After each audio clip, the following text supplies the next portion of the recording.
welcome to our episode of Cooking with Mama T.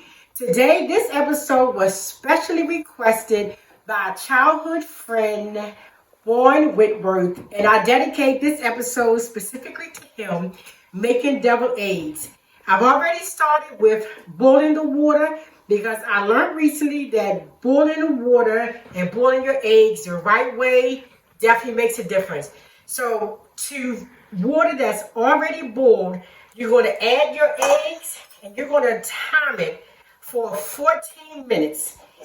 No longer, no less. You can go as low as 12, but definitely stay between the 12 and 14 minute window.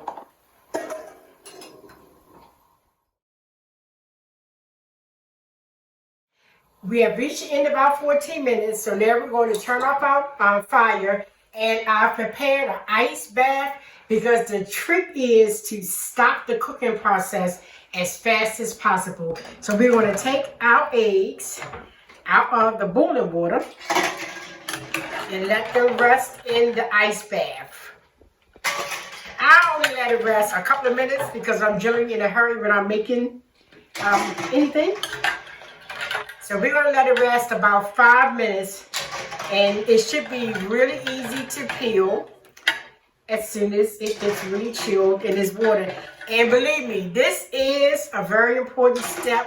And I've made deviled eggs for years, but once I stumbled on this process, it was a game changer. So I would encourage you not to skip this step. Okay, so this is what I was saying when I tell you that step matters a lot. The colder the water, the easier the egg peels. And you'll have a much prettier deviled egg. Yes. And use a lot more ice than I did. I didn't have a lot of ice. You should use a lot of ice so the water will stay cold. And then it just peels. Sometimes you can get this little membrane, and once you get that membrane, your egg just peels with no problem at all. All eggs are peeled, and as you can see, we're just going to lay it on a cutting board, cut it evenly in half.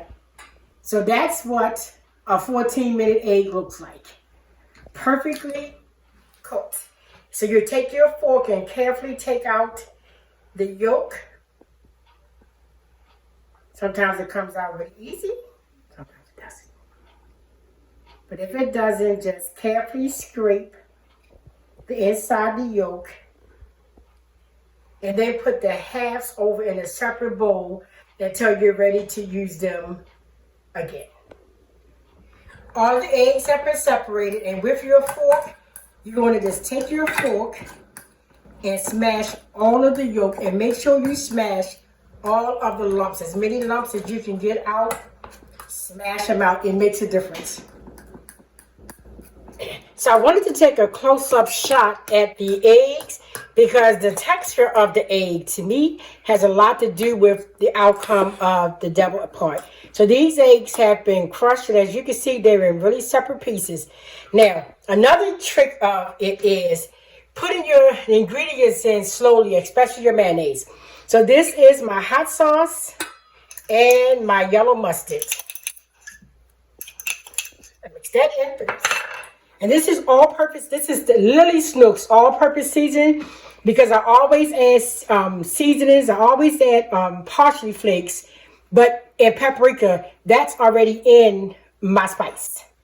So we're going to add a little bit of that. Yes, I add like a quarter of a teaspoon of sugar because I've already added hot sauce. I add about a quarter of a teaspoon of BBQ sauce, maybe a half. I have a dozen of eggs. Then I add a quarter of a teaspoon of creamy French or Catalina. And this is where I use more. 2 to 3 teaspoons of pickle relish. And we're going to stir that together first. And then we're going to add our mayonnaise.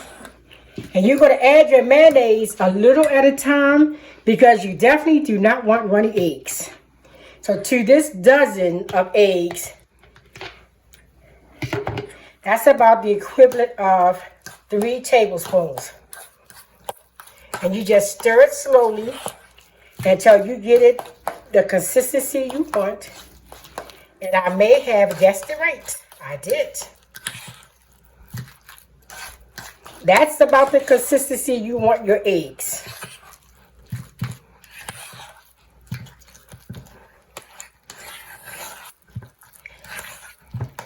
One of my funniest stories about making eggs is one of my really close friends that has recently transitioned to her better home in heaven refused to call my eggs devil eggs. She called them righteous eggs because she didn't want anything to come from the devil. So every time I make devil eggs, I think about my sweet Mamie. Maybe I'm making your righteous eggs. So now you can just taste to your liking.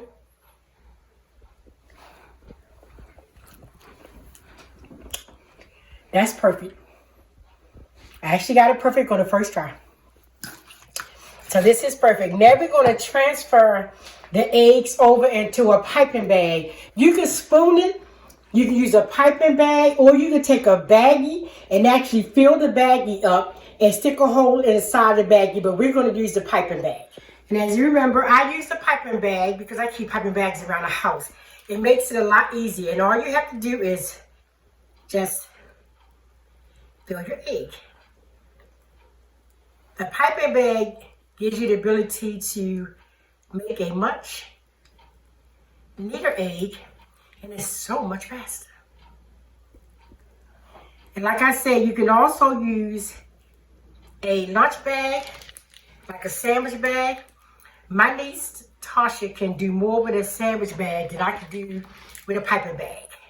So either one you choose to use, they both work. Okay, here you go. Warren, heard your request. Here are the double eggs. And I'm actually topping them. You can use regular paprika or smoked paprika. Thank you for joining us for another episode of Cooking with Mama T. Please remember to share our channel, to click on the notification button so you'll be notified when we have new episodes. Remember to look for our spices at www.lilysnooks.com. And once again, thanks again for joining us for another episode of Mama T's.